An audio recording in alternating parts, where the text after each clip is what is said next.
has not been in my head. Are you sure? All along. That's not sure? true. I swear. I swear. You're real. There's too much evidence to prove that you're real. That's true. There's way too much proof. So as this is what I was saying to Anthony, guys. I was saying that in Metal Gear, the shtick of it is that if Quiet doesn't have most of her skin exposed at all times, she will suffocate and die. And I really just wish that Kojima had just been like, you know what, she's sexy, so I want her to be naked most of the time. You know what, just own it. Everybody think about what we have just told you as we tell you what we're about to do in life. Ladies and gentlemen, welcome to I Got Next. It's 3:30 p.m. Eastern Time, and that means it is time for Games Radar Plus's weekly talk show, where we hang out with really, really cool people who do things other than make video games. We have a whole other show for talking to people that make video games. Today is the day that we talk to people who make other things that we delight in, that we love. And today, we are going to be talking with none other than Erica Henderson, the artist on a wonderful Marvel comic called The Unbeatable Squirrel Girl, and her partner in that endeavor, Ryan North, the writer of that comic, and a wonderful, wonderful webcomic that's been going on for like 10 years called Dinosaur Comics. Susan, are you familiar with Dinosaur Comics? Oh god, I have been reading Dinosaur Comics literally for 10 years. Oh, isn't it just the best? Okay, so here is the genius of Dinosaur Comics. For anybody who is unfamiliar, the panels are exactly the same. Every time. Every day. Every single Dinosaur comic, you take the words out, is exactly the same as every other Dinosaur comic. You would think that it would be really, really hard to keep that going for like 2 weeks. Right. And going on for 10 years. And it should be stated that the text that Ryan writes for these is incredibly dense and weird. Oh, today's was all about entropy. See? Entropy, perfect. yeah, entropy and how the universe is made. Ladies and gentlemen, we are reload your page. If you're having any trouble getting the video to load, we were having a little trouble getting video to load. It is not on our end, which I am delighted by. This is not a technical issue with our setup. Twitch is being a little squirrely. So if you need to reload the page... Which is appropriate. Yeah. Today. It's perfectly appropriate. Susan, thank you. Yeah, God, I'm glad you're joining me for this. And, you know, if you guys are looking at your screen, you're probably also catching the fact that we are playing a classic Capcom arcade game. We're playing... Right now, it's Dungeons & Dragons Tower of Doom. We're going to be playing Dungeons & Dragons Shadow over Mystara. And the reason we're playing this? Shut up, that's why. Shut up! That's why we're playing Dungeons & Dragons, the Mystara Chronicles on Wii U. Here is why we're playing this. Is it not Mystaria? It's just Mystara. There's no I. Oh. It took me years. I feel like there should be an I. There really should be. It's missing the I. Also, this is some Golden Axe kind of animation. Oh, I love this game so much, Susan. I love it. And so here is how we came to this point. We invited Ryan and Erica to come and hang out with us on the show. And so far to date, this is the 4th week of I Got Next. This is our 4th episode. And to date, we haven't been able to get into a situation where the guest wants to play with us, except for our very first episode when our guest was in my home office. So I always extend the offer to our guests, if you guys want to, play with us, just say the word. And whatever you want to play. Like, if you want to play something that's thematically related to the thing that you make, like we're hopefully going to have on one of the managers from Brooklyn Grange and Urban Farm here in New York on to play Harvest Moon with us. Yes. Yeah, so they've been very busy. They got back to me, and the reason they couldn't get back to me sooner was that they were preparing for the New York Honey Festival. I love... Just that sentence came into my life. Like, the fact that somebody said, oh yeah, we can't do this because of a honey festival. Awesome. Okay, I don't know if this is common knowledge. This was news to me, and I thought it was just the coolest thing. So you'll see different honeys, like it'll be like, this is clover honey, this is honey from such and such, this is this kind of, right? Because depending on what flowers the bees visit, it tastes different. Oh yeah. Susan, have you ever had Manuka honey? This is I don't even know thing. what that is. What is that? So Manuka honey it is credited with having remarkable medicinal properties. But is this that red honey? It is. From... It's from Australia. And yeah. It is only made by one type of bee who consumes from one type of flower. One flower, in Australia, right. And it's freaking awesome. I just got set on fire by a giant. Thank you. That's okay. the real thing. This is something I call this Golden Axe animation. Here's what I love about it. Yeah. Enemies leap in from the sides. They're very enthusiastic. Yep. About I feel like just slightly out of frame there are trampolines. Yeah, and they're just like oh man, I'm gonna jump in there and it's gonna be awesome. Yeah, this game, this and its sequel came up when I was talking to Ryan and Erica, because they were like, well, we both have Wii U's and we both love Wii U. And I was like, what could we play together on this stream that is ridiculous and as ridiculous as the comic that they made? Okay, so well chosen. Yeah, and like, what are we gonna do? What are we gonna play, Smash Brothers? Nobody wants to see people who are terrible at Smash Brothers playing Smash Brothers. No, they really don't. That's Are we gonna true. play Mario Kart? Nobody wants to watch us play Mario Kart. Are we gonna play Splatoon? How do you even play with your friends in Splatoon? You can't. Does anybody know how to play with your friends in Splatoon?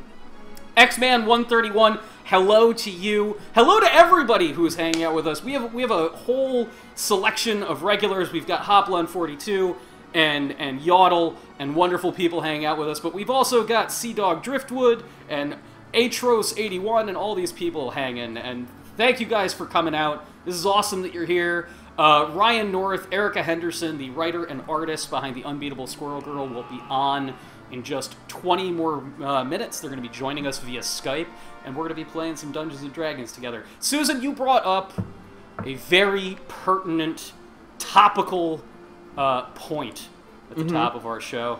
We were talking about Metal Gear Solid 5. Yes. It's a thing that people like. Hello to you, Mexicron. Hello. So Metal Gear Solid 5 is a game that people like. I really like it. I've been playing it it does that thing, Susan, it's very rare that a game does this to me anymore. Like, there are games that I love, but like the days of my playing something and then being like, oh, it's 7 o'clock, I'm gonna play for like a couple hours before bed. And then I'm like, man, what a good game. I'm really thirsty. What time is it? And it's 7 p.m. the next day. Yeah. Like, it gets its hooks into you in a very real way. But it also is irritating in its dishonesty on one point. Because Quiet's hot. Yeah. And Sank is hot. And Miller is hot. And Otacon is hot. People are freaking sexy in Metal Gear Solid 5. And yet, like, nobody... There doesn't need to be a justification for why Solid Snake has a nice ass and you see it in his sneaking suit. That is... Well, here's the thing. You figure that he does a lot of legwork. Yeah, and crawling? Yeah. Like, the core work that man does is intense. Yeah, so he's got to have some nice booty action there. But this is, I just wish Kojima was, just did the shrug and was like, you know what? I just like looking at hot people, so they're hot. Just say it. And here's what bothers me even more. Like, okay, the whole, like, you want to give Quiet a reason why she's in a bikini. By the way, the reason is that if she doesn't have enough skin exposed, she'll suffocate. So why isn't she just naked then? Right. Right? Why, if that were you, would you just not be naked? I don't understand. But, okay, putting that aside, and that's a big thing to put aside. Well, I mean, like, I will say, she does cover, I don't want to get gross or too, like, presumptive about what it's like to have a woman's body, because I'm a dude. I don't know. She doesn't want sand getting into places? Yeah, I'm going to say that, like, she does go out of her way to cover the areas where there are the most nerve endings. Yeah, all the pink parts, yeah. All the pink parts. She does that. Yeah. But even then, like, why would it be, like, why would she have Susie Sue and the Banshees fishnets on? Well, exactly. Is that a topical reference? Do people know Susie and the Banshees? No, they don't know Susie Sue. But also, if you are a type of individual who breathes through your skin, right? I don't think you necessarily have the same physiognomy, right, as a normal lady. Right. But, okay, but here's my thing. So went back months ago when the first images of Quiet came out. Susan, before you continue, I want to point out really quickly, you're going to see a griffin come on the screen. Yeah. Tell me if I'm crazy, but this griffin has John Malkovich's face. You're going to see it. Okay, I need to see All this. Right. All right. So the images of Quiet come out. So the images of Quiet... Yeah, that's pretty John Malkovich. Looks like John Malkovich, doesn't it? It really does. The images of Quiet come out, and people are like, "WTF? Why is she naked?" And he says, "There is a reason, and when you learn it, you're all going to be ashamed of the way you're reacting." Right. That is BS. That is straight BS, sir. It's total bullshit. And like the weird thing is I will actually say that the rest of the game, at other moments, actually tackles real world issues with an alarmingly sensitive touch. Like, I would not expect Hideo Kojima to write something that is intelligent and respectful about child soldiers, and yet it works out. But Quiet, like, dude, like, did Sniper Wolf in the original Metal Gear Solid need justification for wearing a jumpsuit that she just kept open to her waist? No. She was a good-looking, like, character, and they wanted her to be very, very sexy in a traditional cheesecake way. In a traditional way, right. Also, Sakieo. I'm totally missaying that. That's a manticore, bro. That's a manticore, bro. Did I say it was a griffin? Is that what I said? You did. Sakieo, man, I get Were you just teabagging the manticore? Is that what you were just doing? I didn't do it on purpose. I don't believe you. I don't believe you. I swear I didn't do it on purpose. Straight up don't believe you. So this is what I both wanted and did not want Quiet's actual backstory to be. Yeah. Right? Yeah. Okay, so she's dressed in a very sexually provocative way. Mm-hmm. And he says, "You're going to be ashamed when you find out." What I thought, and she doesn't talk, right? So I was like, okay, she was sexually assaulted at some point. Right. Her attacker told her to be quiet or something. Yeah, to be quiet, or if you tell anybody this, I'll kill you, or whatever. And so the outfit is part of her, revenge kind of scenario in her head. Totally. Like, it helps her, take ownership of this horrible thing that happened to her. Yeah. That I would actually respect. I would be into that. Yeah. Yeah, because that's interesting. It's dealing with a subject that is very serious, but it's handling it. And that also would have been consistent with the kind of storytelling that series is known for. Exactly. No. She has to breathe through her skin. Yeah. And but not her nipples. Nope. They're okay to They're cover. fine. But yeah. I just okay. Well, maybe wait a second. Maybe it's the equivalent of, like, how people live in smoggy areas and you need like a breath mask. I mean, she's in the desert. There are sandstorms constantly. It's true. Yeah, maybe this is just an issue of being. It's like wearing a breath mask. Yeah, that's exactly. Yeah, like my thing, and God, like the tone deafness of like the actual misogynistic subtext, because, man, like, so the other thing is they're like, oh, well, she needs to breathe. She needs to, okay, yeah, no spoilers, but I basically, we covered how she needs to breathe. They say that how she eats it's photosynthetic. Right. So you're basically saying she's a plant. Yeah. And that's, like, dude. Yeah. Just think it through, man. Like, just think about how that's gonna read. That's just, yeah.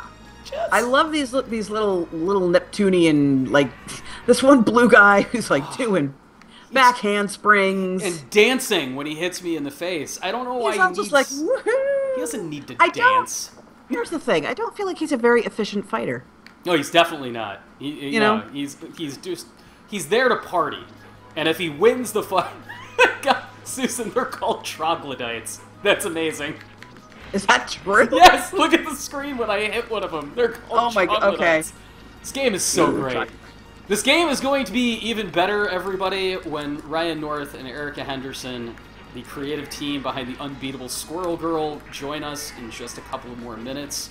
I feel like the troglodytes are worth Cirque du Soleil. I really do. Oh yeah, like they're the Mystara.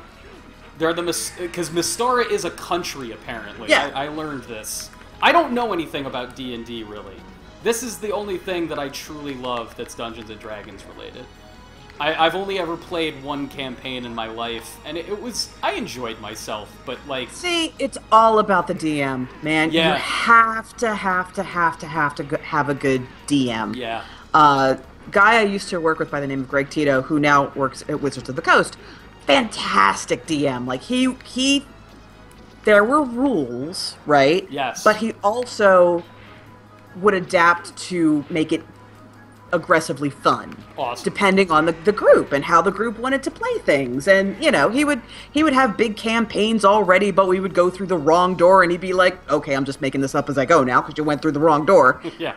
Great DM. Amazing DM. Man, I think that's what was missing the first time I played, because I adore the person who was my DM the first time I played, but he was also like a filthy hipster stoner.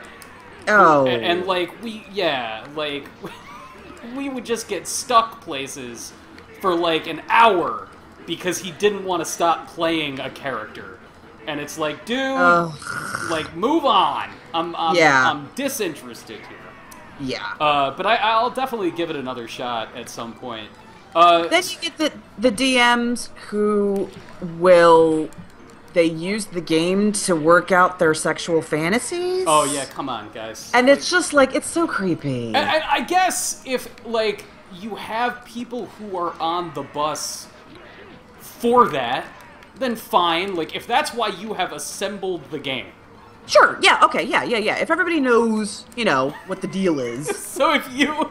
So like, Solid Snake and Ocelot and Quiet are playing Dungeons & Dragons together. And it's, you know, they're lonely. Wait, who's DMing? Oh, Otacon is DMing. Come on. Is that a trick question? Okay. Yeah, I absolutely. He's like, and now we're gonna do a campaign that's like one of my Japanese animes. That's the worst imitation of that character of all time. And Snake, no matter what happens, Snake is like, I use the box. I use the every time. Every time. It's your answer for everything, Snake. Like, Snake, it's a wizard. He has fireballs. I use the box. Okay, roll against fire. Boom. Holy shit, you made your throw. Okay. The fire impacts off the box's surface and does no damage. Spectre Wolf, nice D&D. Is this on an emulator? We are not playing this on an emulator. This is actually the re-release of both the Tower of Doom and Shadow over Mystara that came out 2 years ago? 2013? 2 years ago. And we are playing the Wii U version of the game. And Erica Henderson and Ryan North are going to be playing it with us as well. Susan, do you know what I freaking had to go through to get them copies of this game?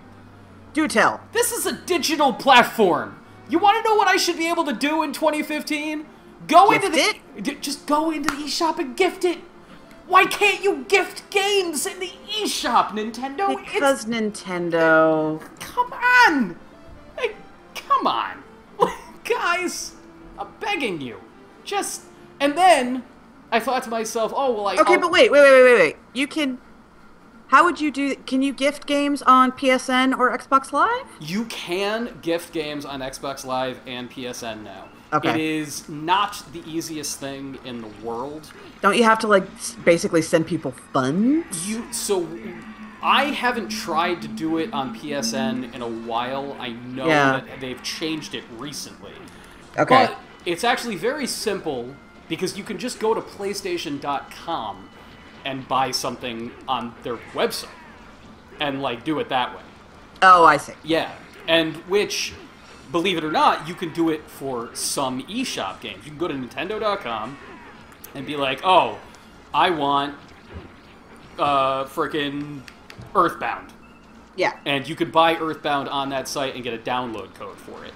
Oh, okay, yeah. But it's totally arbitrary what games you can do that for and what you can't. Okay, that's stupid. That's Nintendo. That's the thing. Like, it should be all or nothing. You know what I mean? All or nothing. And so eventually, when I got this actually just changed. Now Amazon will let you purchase some stuff for the eShop as well. That's what Yodel is saying. Yeah. And that literally just started. But when I was setting this up with Erica and Ryan. The only place that you could buy eShop credit online and not have to have a physical card shipped to you was Walmart. So I download I pay the money for the eShop codes. We're going to send it to him that way. Okay. And then it goes to Ryan, and he goes, guess what?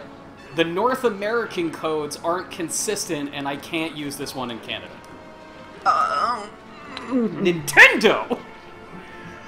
Okay, in fairness, Nintendo is not the only eShop provider that has difficulty with Canada versus the US. But, like, why can't everything be Steam? It's just like, you know, I would like to give you money in exchange for things. Yeah, why won't you take my freaking money? Give you money dollars. Yes. And you give me goods and services. I want to talk about this dragon. Yeah. I feel like this dragon is not giving his all in this fight. I feel very lazy. Like he is the middle management of dragons. You know, he's like in a dead-end job. So he's just kind of phoning it in. He's just like, like even that green fire, like that's some weak-ass fire, guys. Yeah. Dragon. That was a wonderful dramatic death, though. When he crashed down? Yeah. I think he's then fall from the heavens. I think he's faking that bullshit, Susan. I don't think he's he's even totally that hurt. faking it. He's just oh no, you got me. Yeah. Y'all got me. And he's gonna go get a donut as soon as you leave. God, that stupid dragon. He's giving these villagers a hard time. Nice typo in the text there. Oh man, the 1994 quality translation. Yeah. So we've got 5 more minutes before Ryan and Erica are going to join us. Susan, before we get there, I wanted to ask you, how is Lost Dimensions going? Oh my god. Yeah. It is the best game this year that nobody's going to play. You're a big fan. I'm a huge fan. I am not typically a very big fan of, you have to play the game more than once to get the full story. Right. I think that's cheap. Yeah. But Lost Dimension does it in a way that once you can just fast forward through all the story, because you've already had these conversations, you know what's happening, and so you don't need to do all of the missions to progress. So you come in with a bunch of skill points already. You do whatever missions you want. You have to do story missions to advance, but you can skip all the side missions if you want to. So it really speeds up that second playthrough. So it's maybe half the time of your first one. And the story is good enough for you to want to know everything. Man, I want to play it. I just don't know when I'm going to have the time. Okay. Just play it? Well, no. I totally sympathize because right now, okay, so we had Labor Day weekend. Yep. And so this was I'm going to sit down and play video games weekend. Right. I finally just now played Chapter 4 of Life is Strange. Oh, is that the ending? No, there's one more. One more? That tornado is almost here. It's almost there. It's a hurricane. I know. It's a tornado. Is it a tornado? I'm not sure what inclement weather is threatening those nice young ladies. It's a humidity kind of thing. It's a humidity thing. Yeah. I have that. So I played that, and I played Lost Dimension a lot. I still have Chapter 4 of Tales from the Borderlands, King's Quest. Ugh. God knows how much Witcher I need to get through. I don't even know. Fallout is coming out. Susan, you're not even in Skellige yet, are you? In Witcher. I am in Skellige. No, I'm not. Yeah, you're not in Skellige. Am I? That's where all the pirates live. I'm not in Skellige. You have like 2 full games to go. Yeah, I know. It's ridiculous. This is the thing with the Witcher. It's all so good. It's all so good. It's just all so good. It's never like... I was really starting to get worried playing Witcher 3 that I was like, oh shit, this is gonna go into Red Dead Redemption territory. Mm-hmm. And it's gonna be like, this is so awesome, now go to another country, and then the next country is just gonna be garbage. Right. And no, it just keeps getting better and better and better the entire time. Oh man, it knocks me out. Yeah. Now here is a game, since we were talking about Kojima, like, making up excuses to have sexy characters. Right. Witcher has smoking hot characters left, right, and center. Everybody's hot. I mean, good God. Geralt is just hot. And just cuz. Yeah. Just cuz. And it treats sex like something that adults have sometimes. Something that adults do with each other? Yeah, exactly. How novel. It's fun. Yeah, and it's like, it's not this big thing. It's just like, oh, hey, Geralt, how you doing? We used to go out. It's kind of cool that you're here. You want to shag? No, I'm good. Okay, cool. Like, that's it. Susan, it's time. It's time? It's time to bring in our wonderful guests. I am looking forward to this. And let's see if I can find old Ryan here. He may not have accepted my thing. But that's okay. We're going to call in Erica first. Because she is right here. And that is a wonderful picture.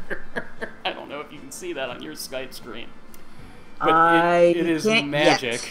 It is raw magic. Hot. Oh, yep, that's pretty great. Hello, Erica. Are you with us? Oh. I'm not reading her voice. It says that we're connected. Wait. Oh! There we go. Oh my god, that got really loud. Okay. Turn this down. Eric always gets really loud. That's a good thing. Oh no, I had my headphones plugged into the wrong jack, and then when I plugged it in, everything was at like the highest level. And yeah. Okay, I thought somebody else does that, because every time I do, I'm like, there are only so many freaking slots where this thing can go. How did I manage to get it wrong? I would like to... Hello. Hello, Ryan. Are you with us? Yeah, that's me. Yes!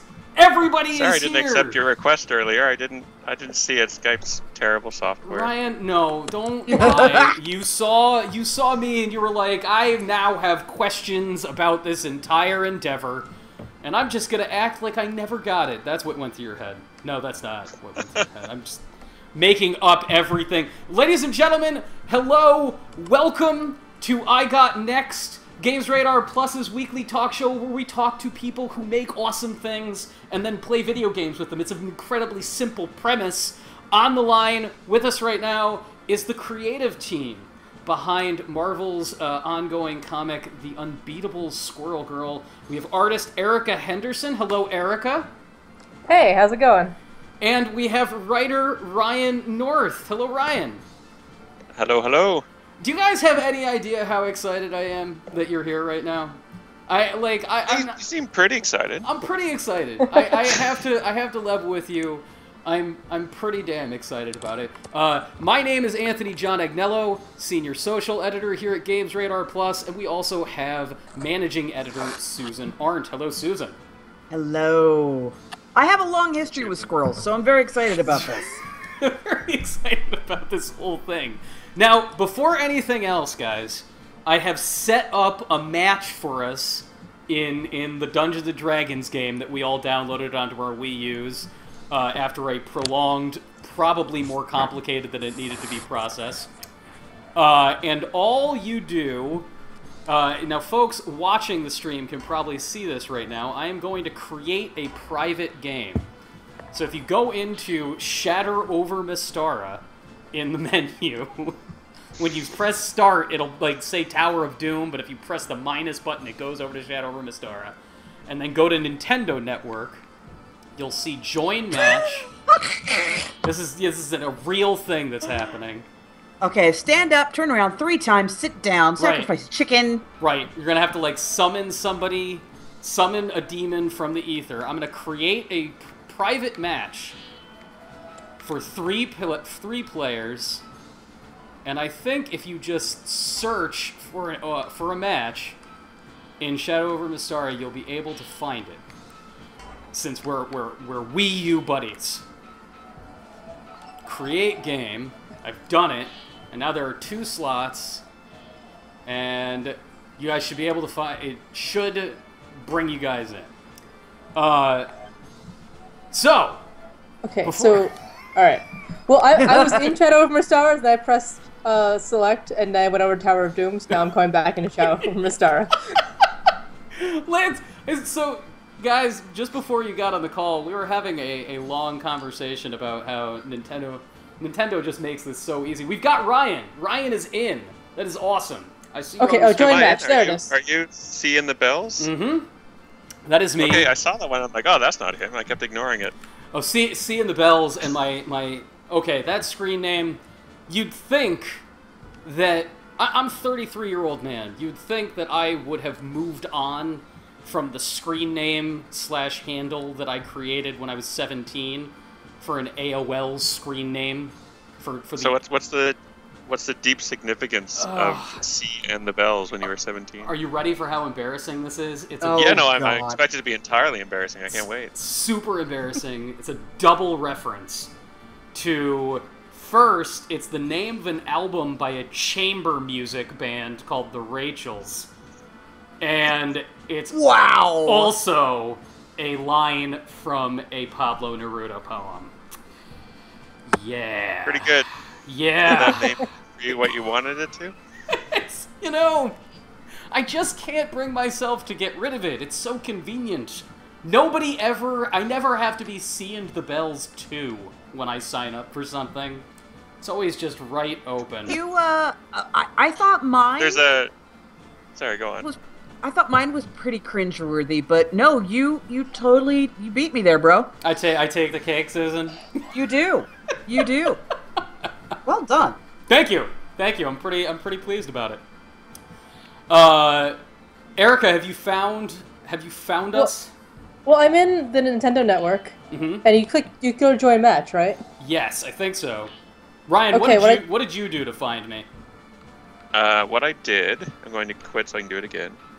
Start the game. Go to Nintendo Network. Did that. Join match.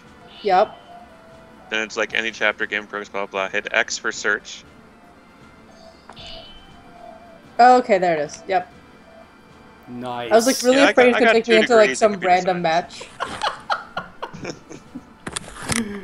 Holy crap. We made a freaking Nintendo game work. I am thrilled. I'm thrilled that this is actually working, guys. I honestly had my doubts.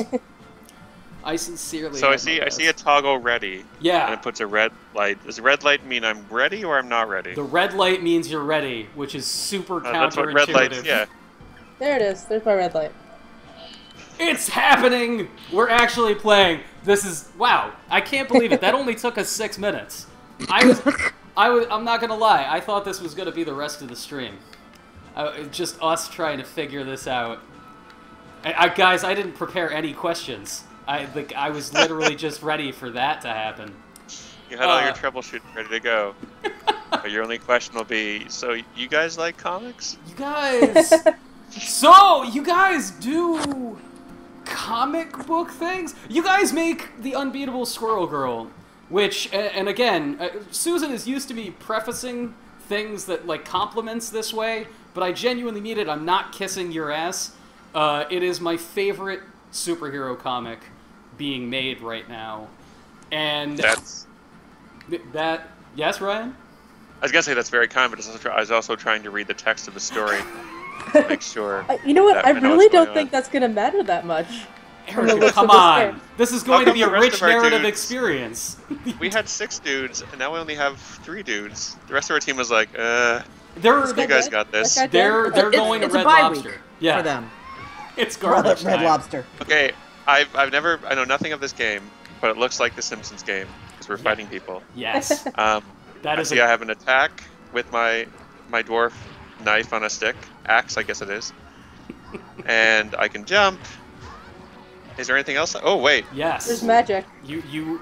So I got Erica, bee you oil. have magic, and You Ryan, guys you want have to boiled? you have a selection. You can prepare a nice salad for people Oh no. Okay, there it is. with that oil. You can I'm like. getting a little Or hot you under can the reenact collar. a really awkward scene from Star Trek Enterprise. Yes. Yes. Wait. What? Pilot, the decontamination gel. Please. Exactly. Oh my Exactly. god. Yes. That is a- yes. What else do I got? I got 1 hammer. Car. How do you stop the car from running you over? Just hit it. Don't be in front of it. Also that. But Erica, this you is have to good save advice. the peasants. We'll just smash next to it. So I actually do have a comic-related question. Okay. Okay, good. Shoot. Because I don't know. Oh wait, are we all and- putting our name right now? Oh yeah. Are we putting in real names or like, ass and poo? Erica, I think we're pretty much. Just, old school video game rules. Yeah, I think we're morally honor bound to put in ass and poo names. Alright, I'm poo now. I'm gonna go with my classic Ace, because that way, if your parent is nearby, they won't yell at you for saying ass. That was always my solution. It's pretty sneaky. Right? Yeah. Boners! Old Boners I'll the never dwarf. forget your names. Your legend will be told across the land, Boners the dwarf.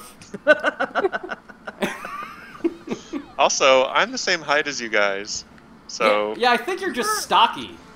Like, Or are you ladies just petite? we might just be tiny.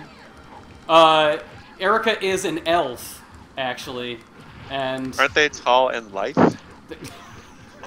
are elf rules consistent? Does Tolkienism rule the day? I want like a anti-Tolkien activist. Orcs are nice people.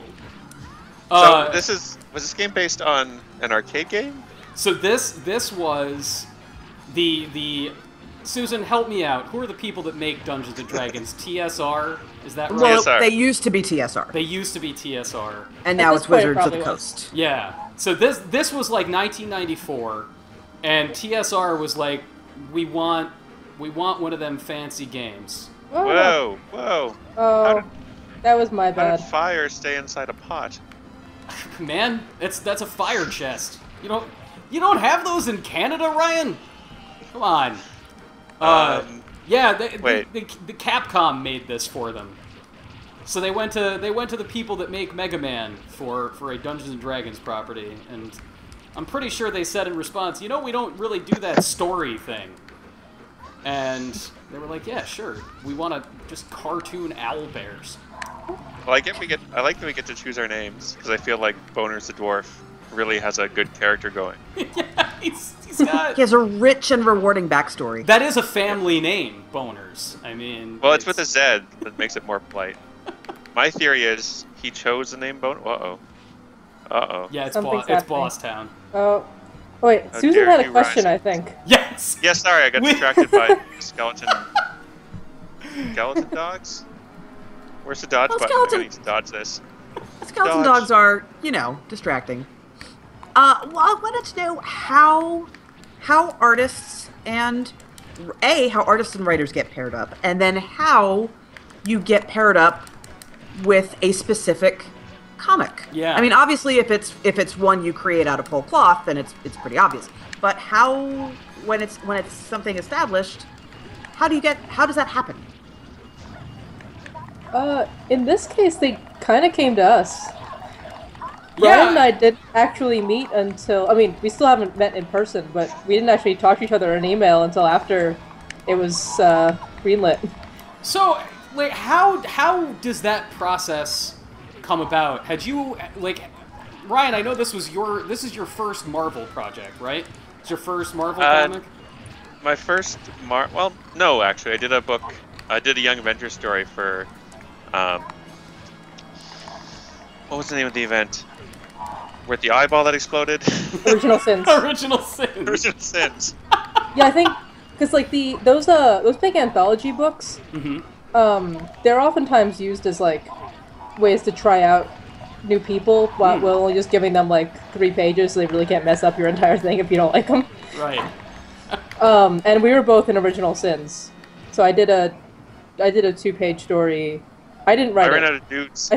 Wait, But I died. I did a 2-page story about, like, Hit start the if you kid... die. Oh. Yeah, that'll bring you back in. Sorry. No, Sorry, no Erica. problem. Continue. Yeah. About the kid who found Captain America frozen in ice, and he pees on him. That was, like, the entire story. Wow. Whoa, whoa, whoa. How have I not read this? Whoa. Erica, what? I told you I didn't write it. They were like, do you want to draw this Captain America story? It's about this kid that pees on him while he's frozen in ice. And I was like, okay. You're like, I It's already have everything one I've story. always dreamed. So wait, now, okay. So What? this was the first, Erica, the peeing on Captain America was the first thing that you had done for Marvel? Yeah. That's like a whole Yeah. different kind of comic. You know what I'm saying? It's a different kind of comic, yes. Yeah. So, yeah. had you submitted to them before, or was it just purely that they were familiar with your art from elsewhere, and they thought you would be a good person to draw a young fella urinating on the first Avenger? Yeah, Will, who's our editor now, was my editor on that, and I guess he had just seen my stuff elsewhere and thought I was the person for this story. You know who could do a really good urination comic? That young Erica girl. She's got moxie. Get me that Erica Henderson on the line. I like that in your universe, all editors are like J. Jonah Jameson. All Absolutely. of Give them. me pictures of Yes. Spider-Man on the double, sure. May have fired. How Stick with me, kid, you go far. is that I not? don't like it, you're fired. Is that not the case? That's this. So this, like, Susan has been my editor for 6 or 7 years now, and this isn't her normal speaking voice when we have editorial meetings. Usually, she's, here's the pitch, kid. You gotta do a story on that Super Mario Brothers right now. You're not selling me on Well, it. Where's the sizzle? I think most of the time it's through email, so we can't hear the mid-Atlantic accent. Aw. Oh, okay, fair. Yeah. That's Man. okay. But So I there's- imagine it's there. so you guys do all your work via email. Mhm. So does that? How does that process work? I'm fascinated by the ability to, collaborate and you see something in your mind's eye, and then, well, this isn't quite what I was looking for, and the collaboration that can happen when you're in completely different locations. So can you describe that process a little bit? I mean, it helps that comics is a medium where you can do different things at different times. Like, I'll write a comic, and most comics that I've ever made, the person who's writing it isn't writing it at the same time that the artist is drawing it. Right. Oh, true. So, yeah. so it helps that I can sort of write the comics and over to Erica, and she'll be like, "This part seems good. This part seems terrible," and then she'll draw the part she likes. Ryan, you're telling me your guys' writing process isn't in the 1960s Marvel style, where Erica would just draw everything and then you write in the dialogue? I've seen people do that, but it always feels like the writer's phoning it in then. If I were to say, like, "Hey, Erica, here's 3 pages of fight scene. Right. You know, have fun. Let me know if you need some words for it." It feels like me then billing for 3 pages of writing a comic when all I did was say, "Knock yourself out." It doesn't really seem fair. Right. So I'll write stuff, but it's always under the assumption that if what I write is stupid, then Erica fix it. Yeah, I feel like most of the fight scenes do come with like a caveat somewhere. Orion's like, it doesn't have to be exactly this, as long as these things happen. Erica, had you drawn a lot of action before doing this? Because, part of what makes Unbeatable Squirrel Girl so sort of delightful is that there is, like, a lot of action. It is not just jokes and storytelling, which I've talked to some people who are superhero nerds, and they're like, "Oh yeah, I've heard it's really good, but I haven't checked it out yet because I don't want, like, just a comedy comic." And I'm like, I don't know what just a comedy comic is, guys. Well, but first of all, I think we need to talk about their clear bias where they assume squirrels are only comedians. It's true. My first and only close encounter with the squirrel, I was bitten. So. Oh, what a dick! I know. Okay, what was the circumstances that led to this? I was giving it nuts, and it took the first 10 nuts very graciously, and then it came back and, like, chomped down on my hand, shook its head around, and then grabbed the last nut and ran. Like, after I dropped it, because, you know, there were these teeth in my hand. I take it this happened before you guys were offered this project together. I was about 11, I think. Oh, man. So that's a foundational experience. It's kind of a perfect Marvel. Yeah. Squirrel bites don't carry rabies? No, they're one of the few that don't. Really? I did not know that. Because generally, if an animal with rabies bites a squirrel, it's just gonna eat it. Oh, well, okay. Or it's just gonna die. Yeah, it's like the whole infection vector doesn't work for squirrels because they're such tiny mammals. Ryan, have you worked that into a plot line yet at this point? Is there I think like it's a in one-off the letters joke? column. It's in the letters column? In our second issue. Yeah, I mentioned something about squirrel bites in the comic, and we got this letter that was like, actually, interestingly enough, squirrel bites don't carry rabies. And I was like, well, that's fair. And since then, I've read, like, the Junior Biologist Guide to Squirrels book, so I learned all sorts of squirrel facts. Is that the official title? Is it the Junior Guide to Squirrel Facts? It's actually more like the full adult's guide to crazy squirrels or something. But the cool things I learned, this dragon, is he just gonna kill us? That dragon just murdered me. Yeah, that is a... Okay, so before you guys joined the call, I fought another dragon at some point, and he was a real pushover. He was just phoning it in. It's true. Phoning it in, and that dragon meant freaking business. I turned into an elf woman. So wait, was not my intent. Now you're we the are elf not lady? here to question your life choices, man. Yeah, Ryan. I just sort of switched outfits. Oh Yeah. wait, oh, I'm this mage guy. No wonder my controls aren't working. Yeah, no, Ryan became me. Yeah, Erica, you're now a goth. You're now a Hot Topic wizard. Oh man. Look what I can do. I can say Wizard. "Nice to meet you." Just turned into like Sephiroth. Okay, so you guys were pitched this by your editor. He came to you guys. So after... Well, it's not quite that way. Not quite that way. Not quite. Like, Will emailed me and said, hey, if you were to write a Squirrel Girl comic, what would it look like? Give me your pitch on what your Squirrel Girl comic would look like. And then I sort of took a weekend and thought about it and sent him the comic I'd like to write. And said, here's my pitch. And he wrote back and said, that was a good... I'm dead again! You guys turned into stone people. Yeah. Okay, I'm just gonna stop opening chests. Yeah, these chests, like, everyone's like, surprise, there's murder in here.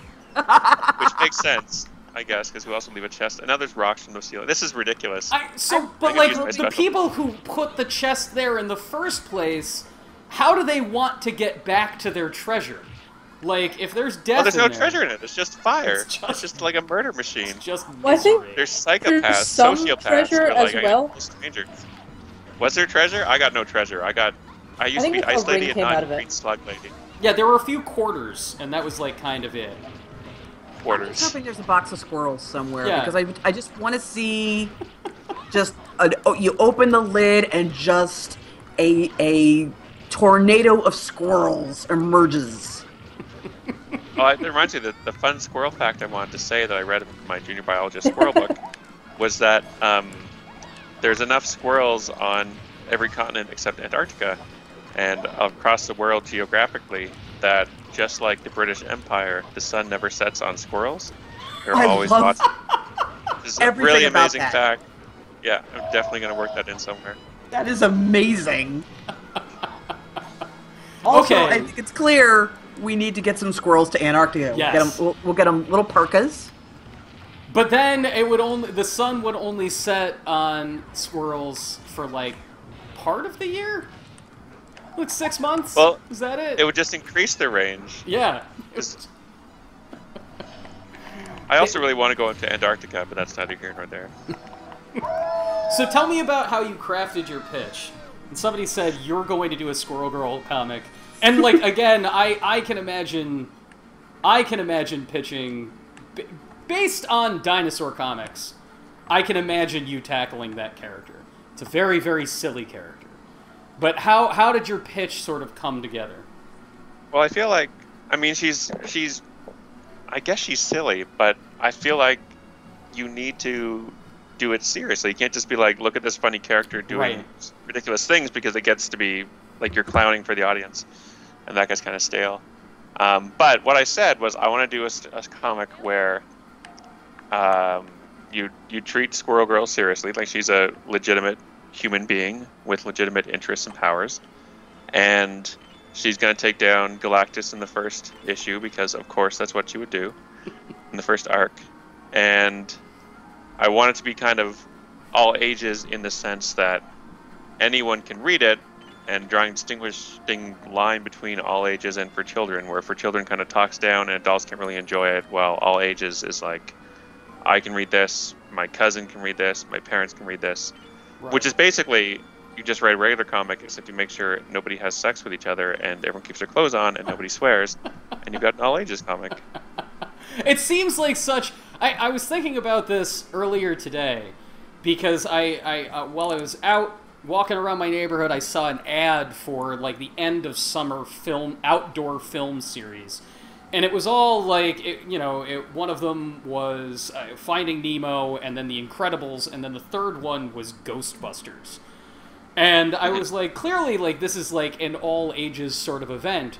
But you fail to remember that something like Ghostbusters, where you can have a linchpin quote be, "Yes, it's true, sir, this man has no dick," and it's perfectly all-ages friendly still. Like, a kid will think that's really funny. It's not easy to really do that all-ages thing, Well, I mean, that's also 80s all-ages, right? Where I think one of the... Look at 80s movies, and there's a lot of casual racism, homophobia. Oh my god, there's so much racism. So much racism. Basically They're like, can't kids watch, will...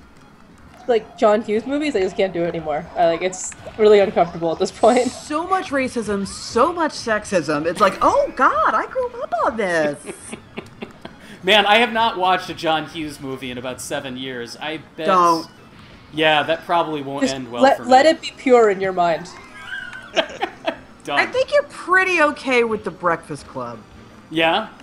I But think like... Breakfast Club now still kind of annoys me on a different level, though, because it's just like... Now I'm just mad at all these rich kids who are, like, sad about everything. Right. It is. I was just gonna say, Breakfast Club is pretty classist. Like... Oh, it's completely classist. That's true. And like, not even in the way that it wants to be. Because it does, like, get to the end, and it's like, oh, John Bender is cool just because he, like, is poor. Right? Right. Is that's... No, he's a rebel. He's a rebel. He's a rebel. And he has that diamond in his ear. Also, that's not a sanitary way to pierce your ears. Walking through a football field and just shoving that thing in. No, he already. I assumed it was already pierced. Oh, he's already Yeah, pierced? it's totally already pierced. Yeah. See, my memory of this is just way too hazy. I don't... That scene would have been a lot more uncomfortable if he was just like shoving a needle through his ear. It'd be a really weird moment. So, Erica, I feel at what point sorry, in this process did you come in after the pitch? Like, Well, I don't know how much was there when they came to me, because they came to me a month before things were okayed. I basically just got an email from Will saying, "Hey, we want to do a Squirrel Girl book. We're pitching it internally. Do you want to do some drawings of Squirrel Girl, or just do you want to do a drawing of Squirrel Girl to use in the pitch?" And the first thing I asked was if I could change her costume. really? And so I just sent like a whole bunch of pages of Squirrel Girl drawings. And then sometime later I get an email from Ryan saying, "I guess we're doing this book." And then I email Will. And I'm like, "Hey, is this a thing that's happening?" He was like, "Yeah, also use this costume that you drew." Like, out of the list of costumes. I guess this book is happening. Like, as the confirmation. Not like... I also didn't even know Ryan was on it. I just get this email from Brian North and I'm like, what? It's like, oh, hey, guess we're working together. So my half of that was they sent me Erica's pictures, and they're like, "Look at these great pictures Erica drew of Squirrel Girl." And I said, "Those are some great pictures." And I actually kept them up on my screen when I was writing the pitch, because I thought they really captured this idea of who Doreen Green was, and they really much improved over her previous costume, which I think was purposely bad as a joke. Yeah, like she had that, like, she had the eye makeup like the Crow. And yeah, and squirrels don't have that feature. No, that's not a squirrely thing, It's unless hard to there's something tell, in the though. junior biologist book that I don't know about. Because, like, Steve Ditko characters can be notoriously terrifying looking. Yes, that's true. Steve, So it's hard to tell if it's on purpose or not. Or if that was just him doing him. Steve Ditko being Steve Ditko as super terrifying. I'm trying to think of like a really good... Just all of his horror comics from the late 60s, everybody looks like their eyes are... It looks like they're, in Total Recall and their eyes are about to pop out of their head. Because they're on the surface of Mars. That was cheap. They just killed us all. Well, I think it's a moment of drama. I think, see, now this green elf guy... But who's this guy? He's helping us out. Alright. He is... We're still dead. We're still on this crapped up airship. Oh, we got better. We're taking a knee. He's gonna give us an inspiring speech, man. So, how come we keep entering her name every time? Oh, I keep dying. Yeah, you keep... I think when you die and you switch characters, then you get a new opportunity to enter your name. Okay. So this is is poop related to boners? Are they kinsmen? I mean, I'll say yes, I guess. I haven't really thought of their backstory that much. I've got partial helm control. Yeah, we're gonna try to land in a town. This does not look like a safe way to land gracefully. I like the idea of a perfectly full blimp just like crash landing. With trails of smoke coming from it like it's an engine. Even though they filled the blimp with smoke. Yeah. Smoke's buoyant. So what happened is they had some of those boxes full of fire, and then they threw water on them, and now they're just smoking. Yeah. That makes perfect sense. It's totally what it is. Ladies and gentlemen, if you are just joining us here on the show, welcome to I Got Next, Games Radar's weekly talk show, where we play video games with people who make things that are very, very interesting. This week, we are talking with Ryan North and Erica Henderson, the creative team behind Marvel's ongoing The Unbeatable Squirrel Girl, which is... I think it's fair to say that your guys' book is like one of the most sort of widely critically praised things to come out in the past year at this point. And I'm curious, like, how does your process, when something starts to get like some good buzz behind it, do you all of a sudden find yourself with, you know, an editor that says, just keep doing what you're doing and we're going to maintain it, or try something different, you know, we need Spider-Man in an issue to get more readers? Like, what happens after you get that pictures book of out? Spider-Man. You got any Spider-Man? Pictures of Spider-Man. We need more Spider-Man Irving. pictures. Irving Spider-Man. Spider-Man. No, Bill's been great. He's never told me to be like, you know, do more of this or do less that, or have you considered rewriting this so it's Spider-Man instead? And so I don't think the response has changed anything beyond that we get to do more comics if they haven't canceled the book because people are enjoying it, which is nice. But I've never gotten notes that say, you know, wouldn't it be better if it was Spider-Man here talking to Nancy? And if Nancy was Wolverine, we could maybe do something here. Or actually get, just write in Hugh Jackman. Not as Wolverine, just Hugh Jackman Just Hugh himself. Jackman. He's Oh, giving a I talk want to do a in book NYU. like that. In this I wanna issue, do Hugh Jackman. Yeah. okay. I want to do a novelization. I want to get the rights to like a major movie with Tom Cruise. Let's say Mission Impossible 5. Okay. And it'll be the worst novelization in the world.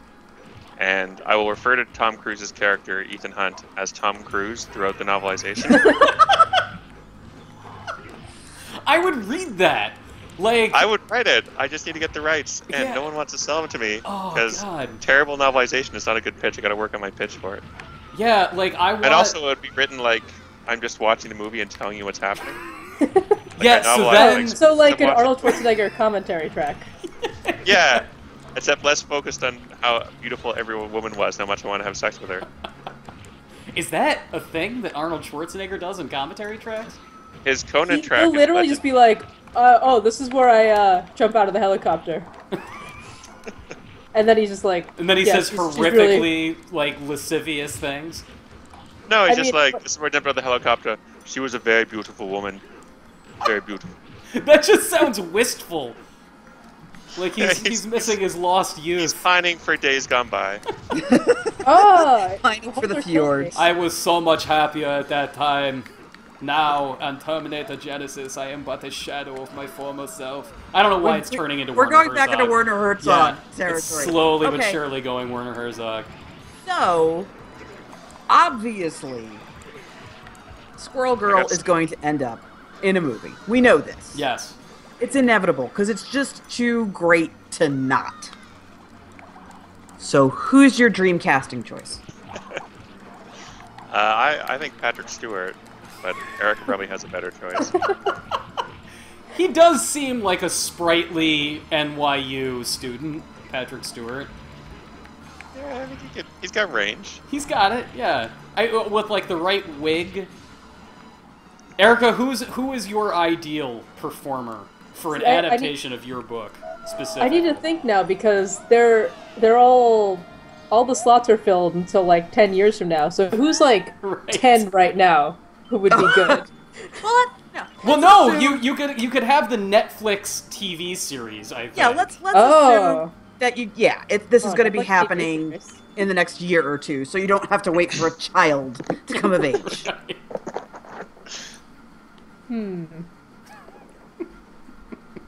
I know it. You're thinking, who's better than Patrick Stewart? Who's better than Patrick Stewart? It's a tough question. It's true. Okay, real answer. I think it'd be right now Jennifer Lawrence because she's That- got that like that adorable ass kicking girl thing going on right now, yeah. That's an excellent choice. Yeah.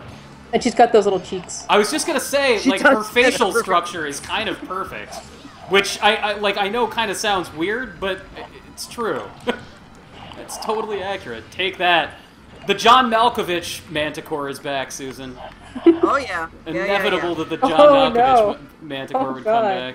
why'd you say it? You can't unsee it now, right? Oh, it sucks. Sorry, Erica. I apologize. My guy changed into someone called Shadow Arts Pro, which sounds like image editing Software. software or something. Yeah. He's making his own webcomic in 1997. Shadow What's that Arts Pro. anime that's on Netflix? Sword Art Online? Oh, can somebody explain what that is? Is it like... I refuse to watch something named Sword Art Online. Yeah, that's pretty bad. Like, I tried... It cuts into your time at looking at Sword Art Online? Actually, Erica, maybe you can answer this question. I have been out of watching Shadow Arts anime Pro from... is crouching forever now. I really haven't watched any since, like, high school. Except Right. for, like, the occasional Miyazaki. Right, me too. That's the exact same problem I have. And every now and again, there's so much stuff on Netflix that I'm like, I'm going to just watch whatever comes up. And then I see things like Sword Art Online. I'm like, nope, I'm out of here. I changed my mind. I'm not doing this. I'm gonna go rewatch Cowboy Bebop again instead.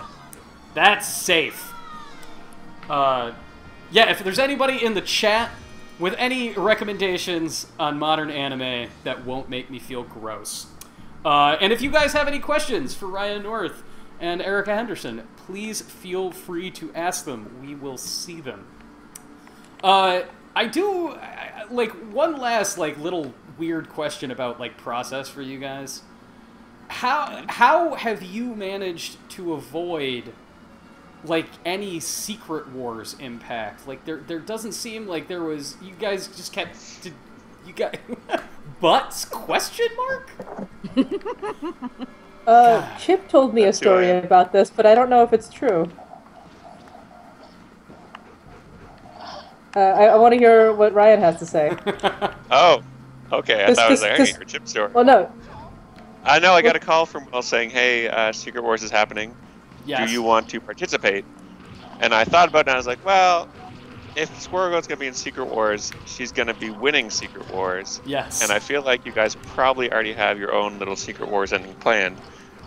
And also, we're just starting, so let's not get involved this time. And so it was nice. They said, "Fine, you can just ignore Secret Wars." That's pretty awesome. I did not realize that, like, the fact that you guys have that kind of freedom to just keep doing that is very surprising to me. Because... Well, I read later that they gave everyone the same choice. Like, do you want to be involved with this, do the last days of your character story, or do something tied to the main story, or just your own thing? So that was good. I mean, I'm happy to have that freedom. Especially since the book was so new. Like, that would have been happening in issue 5 for us. Right. Yeah. That's awfully quick to be... Off into event land. Yeah. So, Erica, I assume that you're talking about Chip Zdarsky. Am I pronouncing Yes. his name correctly? You are? I've never heard it said out loud. So, Chip Zdarsky, if anybody watching doesn't know who that is, he is the artist and conceiver of a wonderful comic called Sex Criminals, and he is also writing a Howard the Duck comic right now, which is very, very entertaining and good. And sort of in a similar situation as you guys, he was like 3 issues into his run on that when Secret Wars started. So, what is your Chip story, Erica? Oh, well, Also, the other Chip thing is that Jughead's coming up. Can't forget about that. Yes. Oh, yes! And, Erica, are you the full-time artist on Jughead, or just the cover artist? No, I'm the artist on You're the Jughead. full-time artist on Jughead. New, and everybody, be clear, this is new Jughead in the new Archie universe, and Jughead is he's kind of a, like, weird hipster now. And I'm not saying that, like, in a derogatory way, but, like, the goon who's obsessed with hamburgers is replaced by somebody who's, like, really cool. I can't find the go in the room button, you guys. Just walk directly Just walk at it. into the room. Keep walking what am I into the doing? room. Wait, maybe pull down that menu. Close the menu. Butts, question mark. You'll figure it out. Maybe walk away a little bit? Okay, there it is. Okay, I figured out the door, you guys. All right, back, Erica. You continue your story. I didn't mean to interrupt with my So the inability Chip to story, finish it. he told me basically what Ryan has just told you now, except the way he phrased it, it was more like they had asked Ryan if he wants Squirrel Girl in Secret Wars, and because she's the unbeatable Squirrel Girl, and Secret Wars probably ends in an unbeatable, or in a way where people can't win, that his robot brain could not process it. Chip said that, huh? In so many words. That, like... Good to know. I'll be seeing him this week. We'll have something to talk about. That, like, you couldn't have that happen because she is the unbeatable Squirrel Girl, and it just, it does not compute. Yeah, I just kept saying does not compute, and smoke came out my ears. Ryan, maybe a robot, he meant robot brain in the most flattering way doors possible. the other way. Doors the other way. Listen, this is the butts question mark show now. I can do this. I can do that. How did you just throw a rock? I gotta even know throw that's a an rock option. button. Oh, Look at this man. bag of W. Egg of W? Anyway, not mine. Whoa! Whoa! What? You just birthed the Whoa. monster. I hope she'll follow me in here. She didn't. I wasted my egg of W. Or did I? Erica, has Yes. the Jughead book started yet? Yeah, I just sent in color revisions last night. For the first So- issue, or For the first issue, yeah. For the first issue. I am very interested to read that. I have only read the first issue of Mark Waid and Fiona Staples' Archie comic, which involves a lot of Jughead being like really nefarious with getting people to like hook up at a high school concert. It's a whole thing. He traps a grown man in his own car. It's really creepy behavior. It's not okay, Jughead. That crown doesn't give you rights, man. I kid. Listen, I'm not involved in that, so... So, Erica, also, before the show, I was looking at your Tumblr page, which is titled awesomely, I Fail at Life, That's Why I'm an Artist. Is that correct? Am I getting that right? That is correct. Yeah. Which I think, I know a number of artists who see their process similarly. Oh wait, we can only kill these guys with magic. Oh, that's why nothing's happening. That's why nothing's happening. Sounds like you Oh, need do I have that? Master of Magic. Sounds like you need Egg of W. I used up Egg of W. I'm Master of Magic now. I have a I have curse. I got Sword. Ice. Oh, Ice S? Ice S? I think they're dead. I think you just coming in the room killed them. They're like, I don't want any trouble. Erica, here is a question before I start talking about I Fail at Life. But basically, it was just a question about a very erotic picture of Hercules and Thor in a tub together that I saw, which was awesome. We'll get to that. We'll get to that question in a moment. But Jin1 asks, how long does it take to draw and ink an entire issue? It really depends. I think it sort of kind of depends on where I am on a day-to-day basis, really. Yeah. Because, like, I think if it's a good day, I can do like 3 pencils a day and like 5 inked pages a day. So really, like, the full month is kind of needed there. Just for days where, like, you can't go as fast or just need to, not be working on comics all day one day. Lest you go mad. Yeah. Alright, so the question I was going to ask you about the Thor Hercules picture, which I adore, just because the expressions on their face is like, they're so happy. Like, they're so pleased with their tryst. But I want to know, what is the most insane thing that somebody has asked you to draw? Like insanely fetishistic thing at a convention. I'm gonna say, I guess there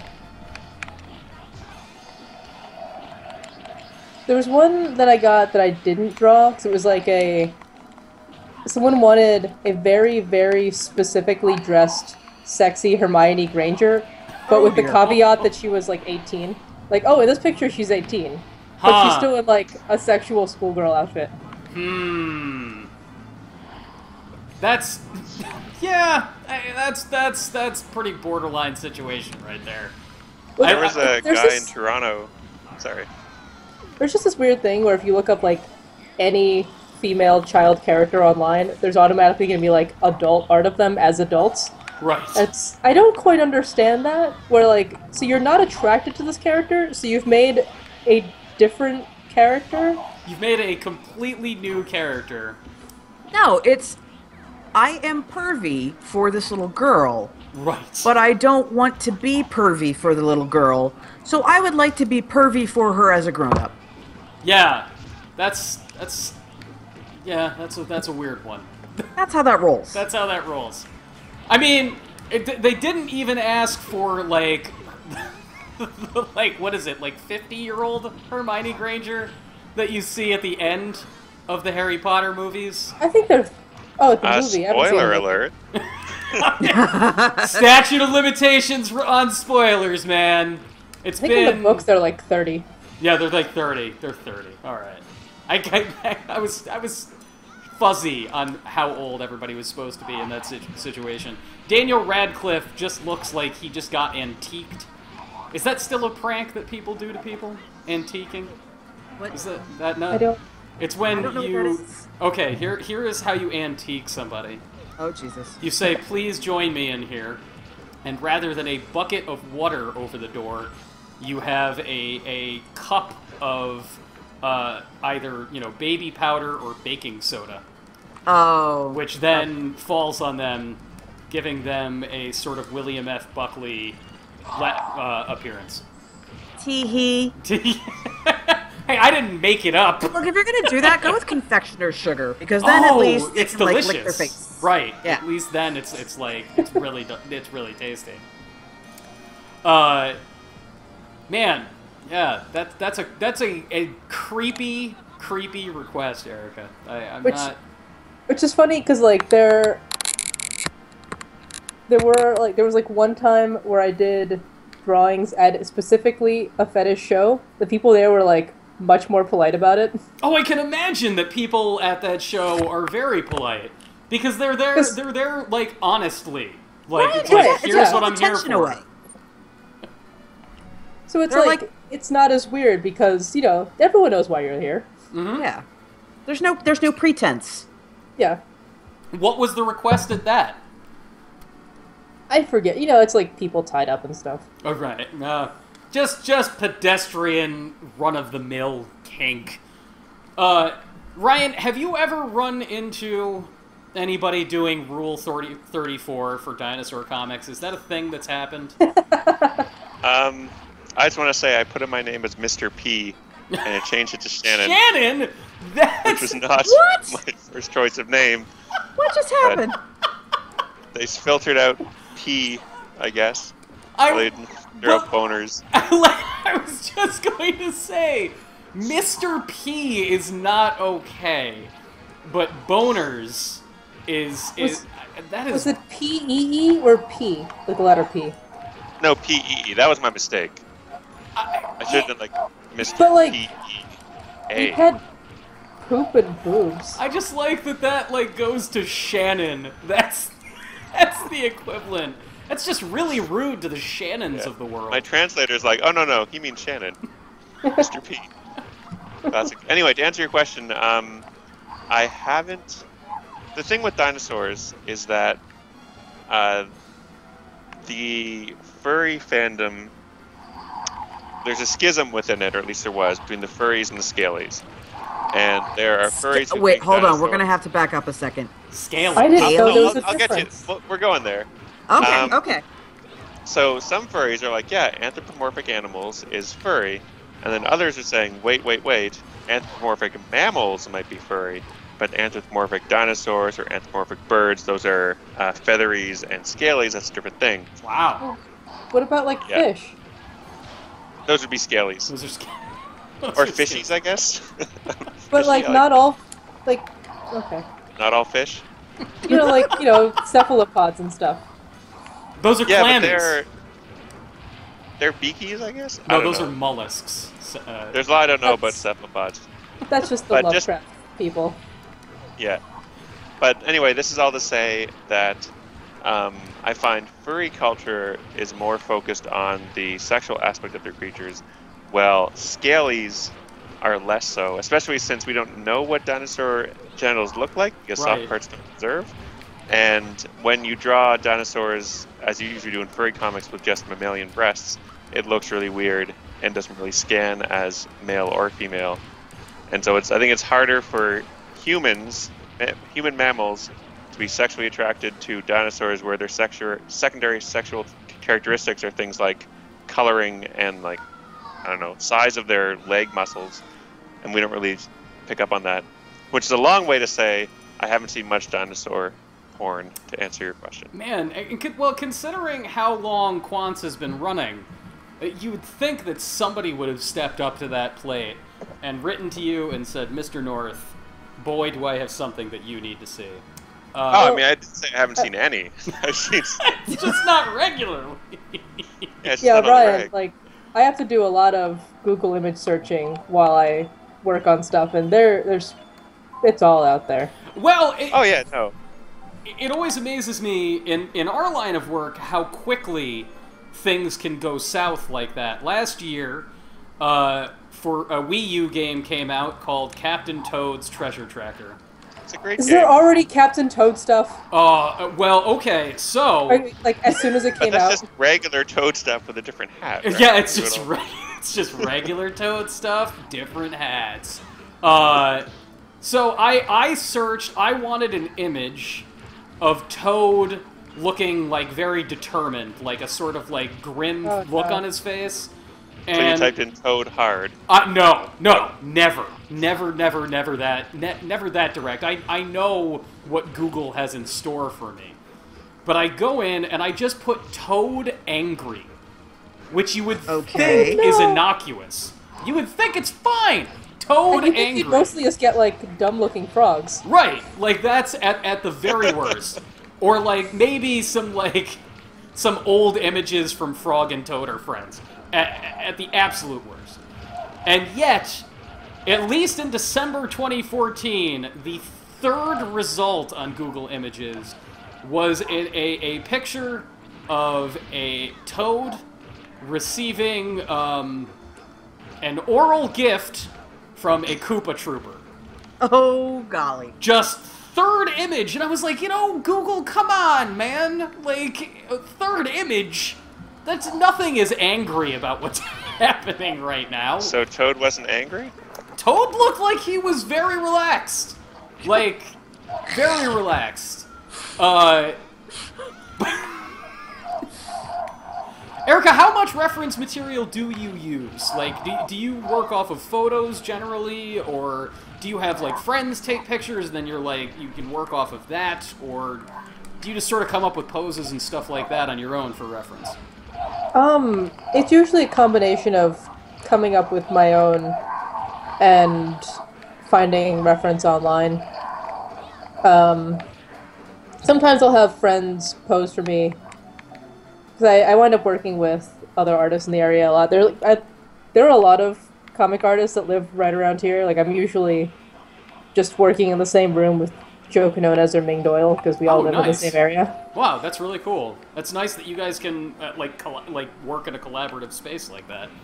Do you rent a Yeah. studio? Open up this or- box. No, we often just, like, take over of like an area at a cafe. Oh, get away! Get away! Oh no! No! What's that? Rest in what's that pieces. lollipop? Oh no. The lollipop is supposed to be the arcade stick. Oh. Oh, so there's a way to recover from that? I can just press A a lot? I think? Maybe? Oh, I'll try that next time. Possibly? Ladies and gentlemen, we have just about 5 minutes left. If there are any questions you would like to ask Ryan and Erica, please pop them in the chat, and we will get an eye on those. If you are enjoying today's stream, we do this every single week on Tuesdays. Next week, we're going to have Matt Little, comedian with the Upright Citizens Brigade and the podcast Left-Handed Radio. And next week is going to be Destiny Week on Games Radar. And celebrating the work of Bungie, we're not going to be playing Destiny on next week's I Got Next. We're going to be sitting down with Matt Lettle and playing Bungie's classic, the game they're best known for from the early aughts. I am talking about Oni, the third-person game that looks like it was designed by committee on DeviantArt. So that will be 3:30 p.m. Eastern Time next week. And we'll be back with more streams tomorrow and on Thursday. Tomorrow we're going to be playing a truly, truly strange game on Departure Lounge called Dropsy the Clown. That name should give you at least somewhat of an idea of what that is. And on Thursday we are going to be playing Armello, the newly released board game that just came to PlayStation 4. Really, really cool game. We're going to be playing that with its designer, Trent, whose last name I don't know how to pronounce properly, and I'm not going to mangle it. And that will be... Doesn't that mean you're definitely going to lose if you're playing the guy who designed the game? We're going to be playing with each other, and he's just going to talk to us. I do not have any interest in playing a board game against the designer. He's going to know all the things. He's going to give you a warning there. Like, maybe this won't work out very well for you. I swear to God, Ryan, it was the first thing that came into my mind. When he was like, yeah, I'd like to come on. I was like, I bet you would, buddy. Why don't we make it interesting? Put a little bit of money on who can win my game. Damn it! Also, there's a rule that says I always win. So that's to plug us. If you haven't already, click that little heart below the video player and follow us. You will know when we go live. Our schedule will be up here on the stream at the end. And yeah, you guys can go buy Unbeatable Squirrel Girl right now. The first graphic novel is out. It is coming out every single month. Are you guys getting a relaunch? Are they making you do a new #1 at some point, or? Yeah, for October. everyone gets a new #1 after Secret Wars. So in October we got our new #1. Volume 2 starts next month. Volume 2. Same team. Yeah. And it's going to be very, very fun and exciting. And you can always catch Ryan at quants.com. One of the longest running webcomics that I'm shocked it has not changed format at all and is delightful dinosaur comics. And you guys can check out Jughead by Chip Zdarsky and Erica. Is there anything else you guys would like to point people to? Hold on, I want to enter in my new name, which will be Bums. Shannon! Man! Got me again. Shannon, they're just on to you! You know what's synonym for Shannon? Bums. Shannon is... But yeah, to answer your question, you should read Squirrel Girl. You can read Dinosaur Comics at quants.com or dinosaurcomics.com or poo.ca. Lots of domain names. Shannon.nz. Shannon.gov. Shannon.gov. And we have a ridiculously large number of very fun things at Games Radar as well. So go there. One last plug on our end. Erica, plugs? I guess my Tumblr is where I post most of my stuff, which is failoutlife.tumblr.com. And we're both on Twitter. I'm at Erica Fails. And I'm at Brian Q North. Awesome. And Q stands for Shannon. Susan, is there anything you would like to plug before we say goodbye? No. No? No plugs? No! Never! No, just follow us on Twitter. You can follow me, Susan Arndt, Anthony, A. John Agnello, Games Radar because we're not that imaginative. And make sure to join us every single day for a lovely stream. Yes. Except for Fridays, when we're taking naps. We just take naps on Fridays. No, we just drink. Really, drink. It's Margarita Friday. Well, Let's one be leads honest to with the you other. folks. Yeah. All right, everybody. Thank you so much for coming. Ryan, Erica, thank you guys so much. This was every bit as fun as I was hoping it would be, so thank you so much. Shannon. I'm glad we got to save the guys, whoever we're saving in this game. We're saving. I went into a room and disappeared, and now I'm out of the game. I don't understand. We're supposed to go in that room Mysteria. I think we're I don't supposed to know. go in there. It's I don't like know what's time's running happening. out. Now we're both in the room. This is Oh, great. it's that room. I assumed it was the one with the open door, not the one with the closed doors. Yeah. Oh wait, What? there we are. Whoa! Now we're giants. Oh, now we're giants.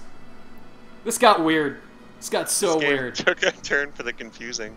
All right, crowd. We'll see you tomorrow at 6:30 p.m. Eastern, 3:30 p.m. Pacific for Departure Lounge. Bye bye.